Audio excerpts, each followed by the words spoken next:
और अगले दिन युद्ध में संध्या का काल नजदीक आ रहा है, लेकिन जयद्रथ तक पहुंच ही नहीं पा रहे हैं। अर्जुन कभी उससे उलझ जाए, उससे उलझ जाए, उससे उलझ जाए। जयद्रथ छुपा हुआ बैठा है मैदान के बीच में, सैनिकों के बीच में। ठाकुर जी को लगा कि कुछ करना पड़ेगा।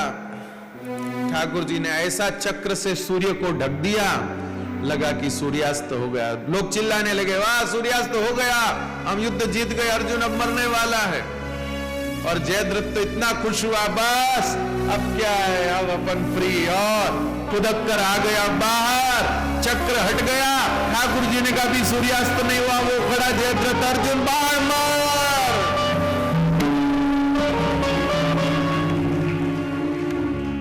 सब देखते रह गए, देखो देखो, अब भले कोर्ट केस करता जाओ थे।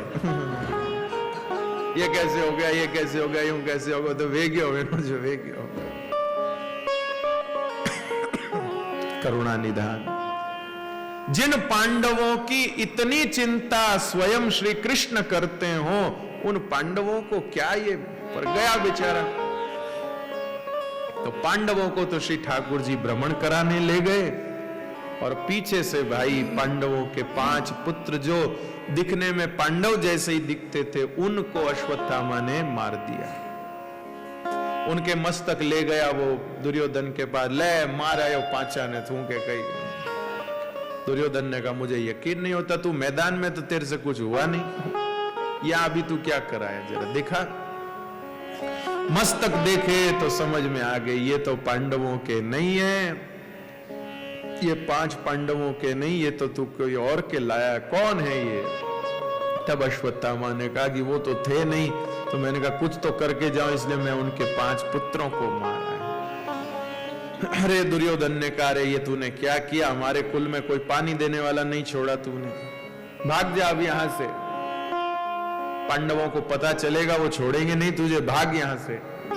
अश्वत्थामा वहां से भागा, लेकिन भाग के कहां जाता, अर्जुन पकड़ लाया, लाकर द्रौपदी के चरणों में डाल दिया। द्रौपदी ने क्षमा कर दिया अश्वत्थामा को, छोड़ो जी क्या मारें अब इसको, इसकी मां के कोई दूसरा है नहीं, कौन संभालेगा इसकी मां को, इसलिए जाने दो। लेकिन भगवान ने कहा नहीं, आतताई है, इसको दंड तो मिलना चाहिए, ऐसे माफी मिलेगी तो ठीक नहीं, क्या दंड दिया जाए। तो अश्वत्थामा की चोटी काट ली गई, शिखा। शिखा ब्राह्मण का धन है भाई, ब्राह्मण क्या हर हिंदू मात्र को चोटी रखनी चाहिए। हालांकि अब तो बहुत कम रखते हैं लोग, पता नहीं चोटी से क्यों चिढ़ते हैं, या कोई एलर्जी हो गई शायद, या कोई भी कारण हो सकता है। आप माफ कर देना भाई, मिनकारी छोड़ो, बाया ही कुंदरा के चोटी। किसी किसी के पुरानी माताओं के हैं, बाकी तो नवोड़ी बाया तो बहुत कम रखे, पर चोटी होती बहुत सुंदर है भाई। बुद्धि का एक वो केंद्र है, तो वहां थोड़ा सा ऐसा होता है, जैसे शिखा का महत्व ऐसा बताते हैं कि जहां शिखा का केंद्र होता है वो बुद्धि का भी केंद्र होता है। तो शिखा को ऐसे बांधे रखते हैं तो बुद्धि में कसाव रहता है, मतलब बुद्धि बिखरी नहीं रहती, अनियंत्रित बुद्धि नहीं रहती, बुद्धि पर नियंत्रण रहता है। ऐसे ही चोटी भी जहां माताओं बहनों की जहां कसती है, वहां पर माताओं बहनों के बुद्धि का केंद्र होता है, तो वहां पर चोटी कसी रहने से बुद्धि माताओं बहनों की भी नियंत्रण में रहती है। खैर छोड़ो, क्या चोटी की बात करें, अपने तो कथा सुनो आप। तो चोटी अश्वत्थामा की भाई शिखा का महत्व है। बिना चोटी का ब्राह्मण कुछ भी पूजा पाठ कर्मानुष्ठान करे उसका कोई फल मिलता ही नहीं। तो चोटी काट दी अश्वत्थामा की, चोटी काट के उसको निकाल दिया। उसको बहुत गुस्सा आया और उसने ब्रह्मास्त्र छोड़ दिया, ब्रह्मास्त्र छोड़ दिया। कृपानाथ ब्रह्मास्त्र छोड़ दिया। अब वो ब्रह्मास्त्र से पांडवों को मारना चाह रहा। तो भगवान ने पांडवों की रक्षा करी उस ब्रह्मास्त्र से। उस ब्रह्मास्त्र से उसने उत्तरा का गर्भ में जो शिशु था उसको नष्ट करना चाहा, तो भगवान ने उत्तरा के गर्भ के चारों ओर सुदर्शन चक्र को नियुक्त कर दिया और स्वयं उत्तरा के गर्भ में स्थित होकर के उसकी रक्षा करने लगे। बताओ, सिर्फ एक अर्जुन के प्रेम की खातिर ठाकुर जी अर्जुन के पूरे परिवार के रक्षक बने हुए। बताओ, प्रेम तो खाली एक करता है, हो वैसे तो सबका ही प्रेम है, लेकिन अर्जुन जैसा किसी का नहीं। एक के प्रेम की खातिर भगवान उनके पूरे परिवार का कितना ध्यान रखते हैं।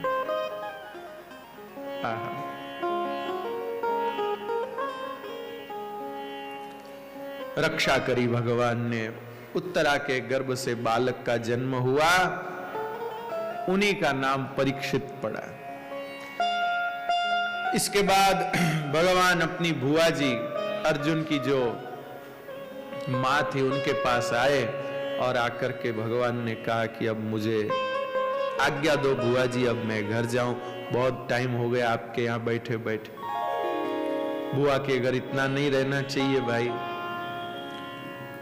कुंती मैया बोली, मैं बुआ तेरी मां की तरह हूं, रह गया तो क्या हो गया, अभी तो मेरा मन ही नहीं भरा। हे गोविंद कुछ दिन और रुक जाइए। ठाकुर जी ने कहा ये अच्छा नहीं लगेगा और रुकना। नहीं नहीं गोविंद, अच्छा आप चले गए तो हमको अच्छा नहीं लगेगा, क्योंकि इतने समय से आप हमारे साथ तो है, लेकिन इतने समय से हमारे साथ चल क्या रहा है, कभी वो युद्ध, कभी इसको मारा, कभी उसको किया, वहां गए ये गए, अजी युद्ध के मैदान में तंबू के अंदर जिंदगी बिता रहे थे, टाइम निकाल रहे थे। अब मेरे बेटों को राज मिला है, अब हम थोड़ी बहुत आपकी कुछ सेवा करने की स्थिति में आए हैं और अब आप जाने की बात कर रहे हैं। अब आप कृपा करके हमको सेवा का अवसर दीजिए, जाइए मत, रुक जाइए। और श्री ठाकुर जी से कुंती मैया रुकने की प्रार्थना करती है। ठाकुर जी बात मान गए, ठीक है बुआ तुम्हारा ऐसा मन है तो मैं रुक जाता हूं। ठाकुर जी रुक गए, लेकिन ठाकुर जी ने कहा बुआ जी कुछ तो मांगिए मेरे से, ऐसे तो नहीं रुकूंगा, कुछ देऊंगा फिर रुकूंगा। तो पहले तो कुंती जी ने विपत्तियां मांगी, मुझे विपत्ति दो, कहीं भी रहूं विपत्ति मिलती रहे। ठाकुर जी ने कहा जीव धापियों को नहीं बोले गोविंद उन विपत्तियों से मुझे तुम्हारी याद आती है, और ज्यादा भयंकर विपत्तियां होती तो तुम खुद ही आ जाते हो, इसलिए मुझे ये विपत्तियां प्यारी लगती है, इसलिए मैं विपत्तियों से नहीं। तो और क्या चाहिए मां? दूसरी चीज, बोले एक चीज दे दो, मेरा मन ये दो चीजों में फंसा रहता है। दो चीजों में कहा, सब माताओं के मन दो में फंसे रहते, एक हासरा में एक पीरा में। हासरा में सब सो रहा तो पीरा हृदय, पीरा में हैंग सो रहा तो हासरा हृदय, कीन की चलतो धनीरो धंधो नहीं आले तो उनरी देन, धनीरो बरोबर आले तो मारे भाई रे कहीं काम को नहीं आले तो उसकी। तो कुंती मैया कहती ये झंझट खत्म करिए भगवान। त्वयि मेनन्य विषया मतिर्मधुपते स्कृतम पते मुद्वत्ता दुर्दा गंगे बोधमुदन्वती अत विश्वेश विश्वात्मन विश्वमूर्ते स्वकेशु में स्नेह पाशमिमं छिंदी दृढ़म पांडुषु वृष्णिषु। पांडुषु मतलब मेरे ससुराल वाले और वृष्णिषु मेरे पियर वाले। इनके साथ जो मेरा वो दृढ़ बंधन बंधा हुआ है, जो मेरा मोह का बंधन इनके साथ, वो मेरा तोड़ दीजिए। न आश्रम जीव गालनो है न पीरा में जीव गालनो है, भगवान के उपजकी में गालनो, बोले थान में गालनो है। जैसे गंगा जी की धारा न इधर कहीं अटकती है न उधर कहीं अटकती, सीधे सागर में मिलके ही आराम पाती है, ऐसे ही मेरी मति न तो ससुराल में कहीं अटके न पियर में कहीं अटके, आपके चरणों में पहुंच करके ही सुख पाए, आपके चरणों में पहुंच के ही सुख पाए। वाह सा वाह। बुआ जी ने अपनी बात कह दी, भगवान ने कहा यूं ही जो। इसके बाद में श्री ठाकुर जी गए पितामह भीष्म के पास। जो क्या कर रहे हैं पितामह भीष्म? जो पितामह भीष्म उत्तरायण की प्रतीक्षा कर रहे हैं। किसकी? उत्तरायण। उत्तरायण मतलब कोई काल नहीं है। उत्तरायण भगवान श्री कृष्ण का ही एक नाम है। नारायण मतलब नार मतलब जल, अयन मतलब रहने वाले। जो जल में रहा है उसको नारायण कहते हैं, और उत्तरा के गर्भ में जो रहा है उसको उत्तरायण कहते हैं। तो उत्तरा के गर्भ में कौन रहा है? उत्तरा के गर्भ में श्री कृष्ण रहे हैं। इसलिए दादा भीष्म बाणों की शैया पर लेटे लेटे ठाकुर जी की प्रतीक्षा करते हैं। आहा। और जैसे ही ठाकुर जी पहुंचे, ठाकुर जी के श्रीअंग पर धारण की हुई पुष्प माला की खुशबू से दादा को पता चल गया कि आए हैं। सो उन्होंने आंख खोली, आंख खोल करके स्तुति करी। त्रिभुवन कमनम तमालवरण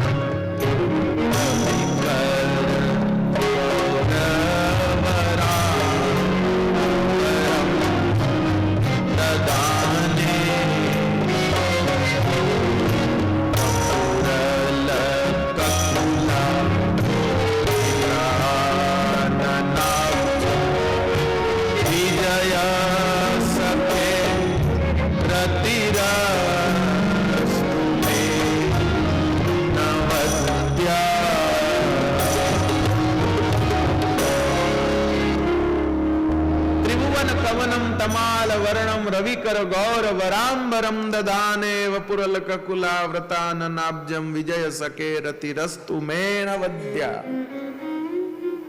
कृपानाथ भगवान के सुंदर स्वरूप को पितामह भीष्म याद कर रहे हैं।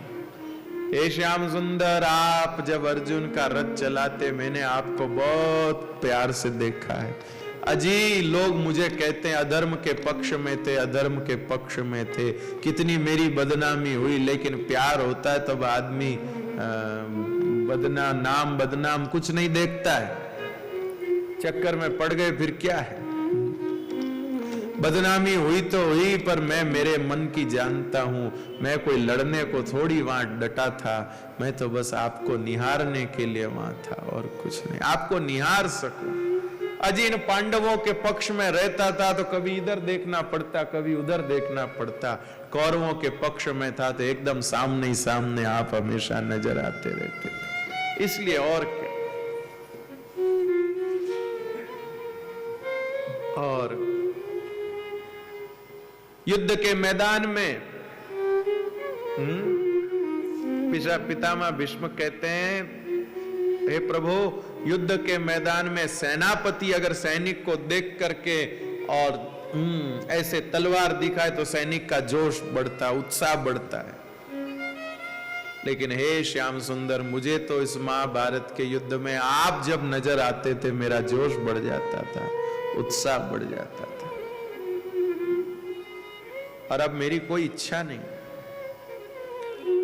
मैं तो बस आपका दर्शन करने के लिए ही प्राण धारण किए बैठा था। बस अब मेरा मनोरथ पूरा हो गया, अब मेरा मनोरथ पूरा हो गया।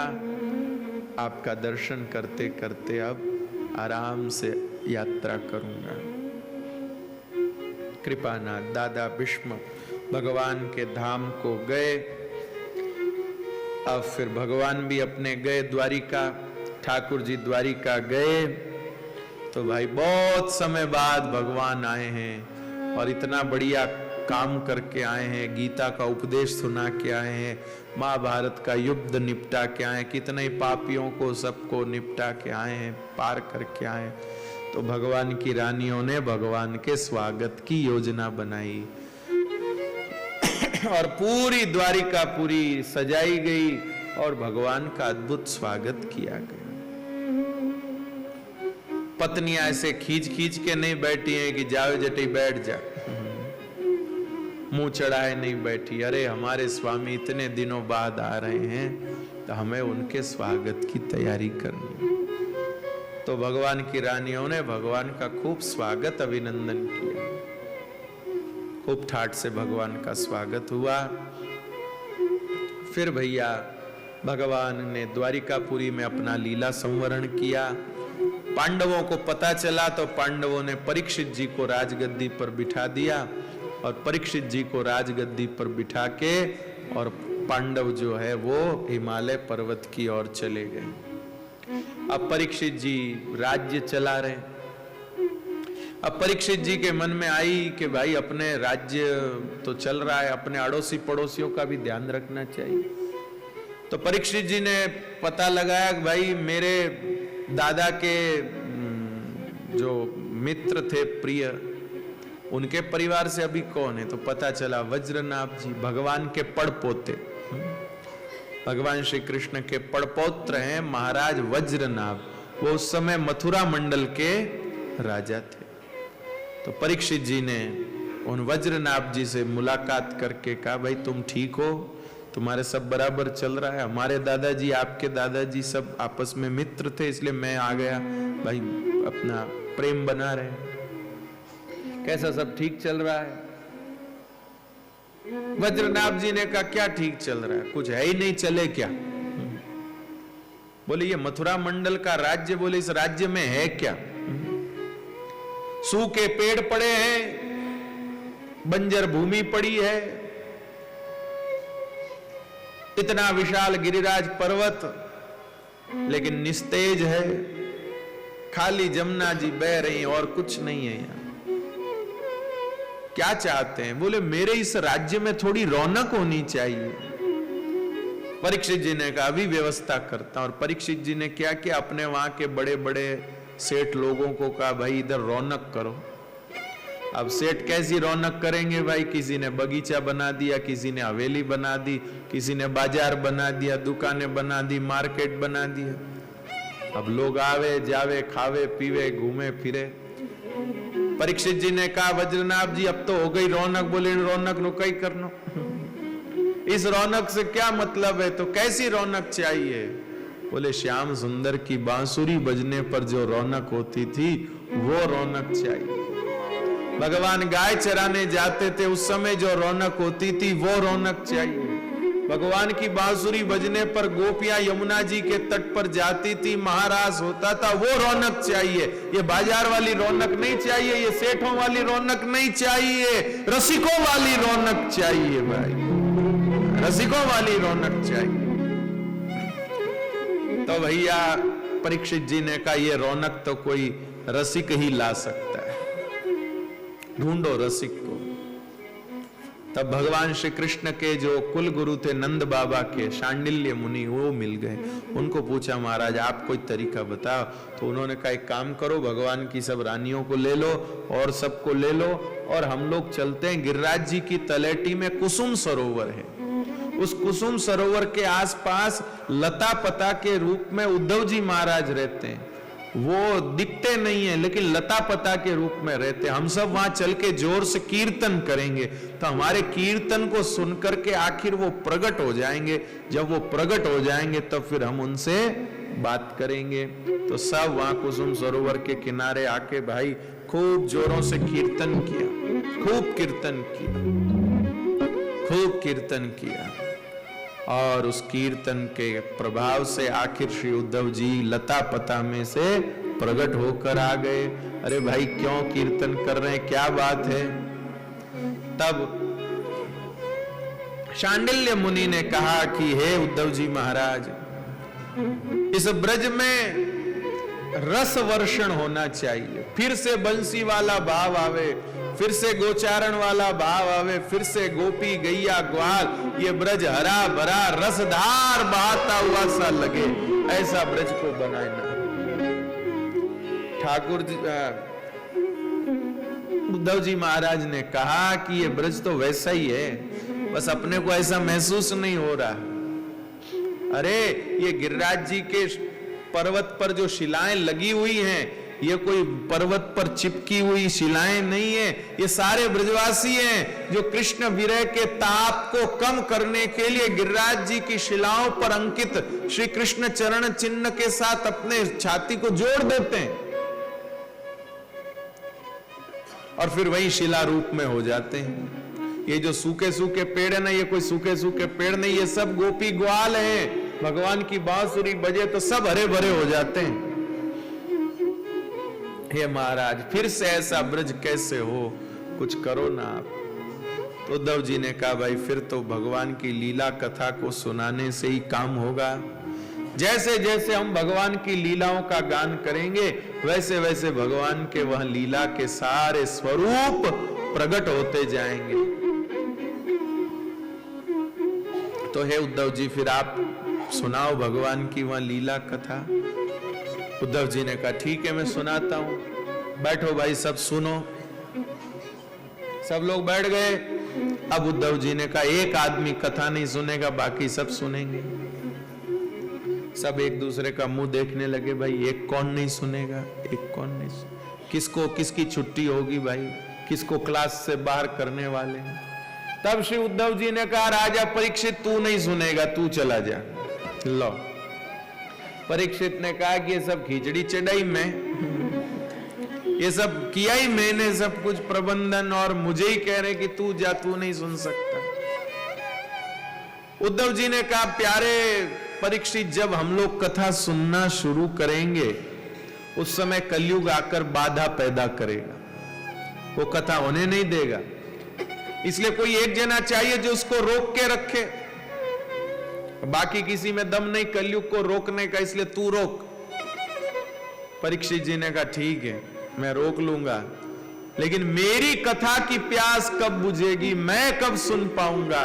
तब उद्धव जी कहते प्यारे परीक्षित चिंता न कर, इन सबको तो मैं कथा सुना रहा हूं भगवान श्री कृष्ण की, लेकिन तुझे तो कथा सुनाने स्वयं श्री कृष्ण आएंगे और तुझे अपनी कथा सुनाएंगे।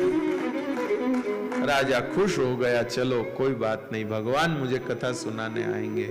और राजा परीक्षित वहां से चले गए। वहां पर वो कथा हुई, फिर सारा ब्रज वैसा का वैसा प्रकट हुआ है।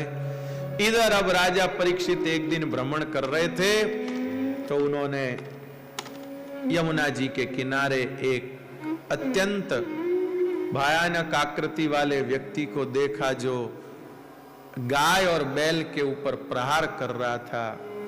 परीक्षित जी ने को क्रोध आ गया, क्यों रे, तेरी हिम्मत कैसे हो गई ये करने की। तब उसने कहा कि महाराज मैं कलयुग हूं, मेरे आने का टाइम हुआ, मुझे आने ही नहीं दे रहे। तो परीक्षित जी ने कहा मेरे राज्य में तू नहीं आ सकता। तो फिर उसने कहा फिर मैं कहां जाऊं, फिर मुझे कौन कान रखेगा भाई। तो परीक्षित जी ने कहा जा फिर जहां जुआ खेला जाता है, झूठ बोला जाता है, कपट होता है, ये होता है, वहां तुम रहो।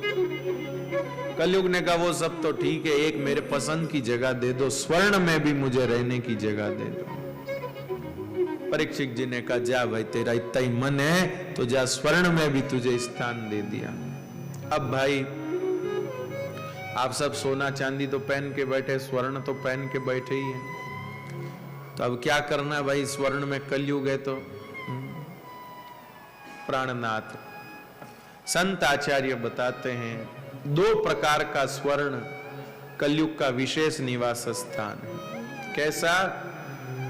बोले एक तो अनीति से कमाया हुआ, गलत तरीके से प्राप्त किया हुआ जो सोना है उसमें कलयुग का वास होता है, और दूसरा असमर्पित, जिस स्वर्ण को भगवान को समर्पित करके नहीं धारण करते हैं वह स्वर्ण। ये 2 प्रकार के स्वर्ण में दोष होता है।